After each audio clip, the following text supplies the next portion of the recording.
Vision is fascinating. It's central to almost everything we do in life. About half of the cortical matter in the human brain is dedicated in some way to vision. It allows us to thread a needle with precise accuracy or run at high speed over the roughest terrain and we remain stable.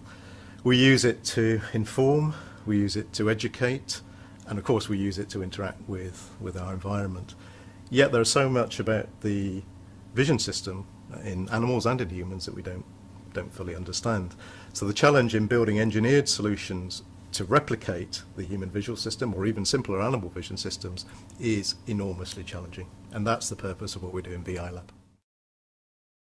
An area we've developed and specialised in at Bristol is animal biometrics, so visual recognition not just of species but of actual individuals and in the wild. We've developed technologies for population monitoring of penguins, manta rays, white sharks, great apes. We've applied this in the wild for conservation applications, but we've also used it in zoos for educational purposes. The real challenge in this area is not just being able to recognise an individual or an animal, but doing that actually in the wild with very, very dynamic changes in terms of the environment and the activities of the animal. Another area that we specialise in is activity monitoring, primarily of humans, and this is particularly important in healthcare applications. For example, using computer vision techniques to monitor and characterise the activities or routines of individuals in the home, we can help to monitor the progression of diseases such as Alzheimer's disease or strokes or other debilitating diseases. We're trying to develop the next generation of really, really engaging, immersive technologies for film, for broadcasts, and also for gaming applications.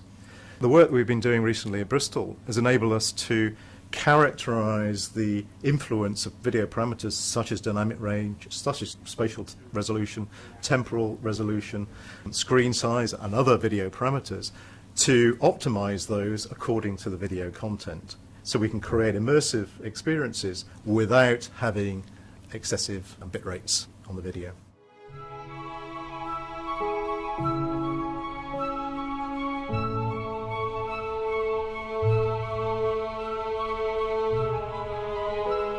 One of the key areas that we're working in at Bristol is Visual SLAM, simultaneous location and mapping. This addresses the problem of having an autonomous entity in an environment where we simultaneously determine its position in that environment and we also map out the structure of that environment. So for example, a robot going into a hazardous environment that may be partially or completely unknown, we can use a SLAM system so that it can navigate around that environment, perform what operations it needs to, but also map out that environment. What attracts me to this area and why I got into it in the first place is that it's very, very strongly engineering, yet it relies so much on other disciplines.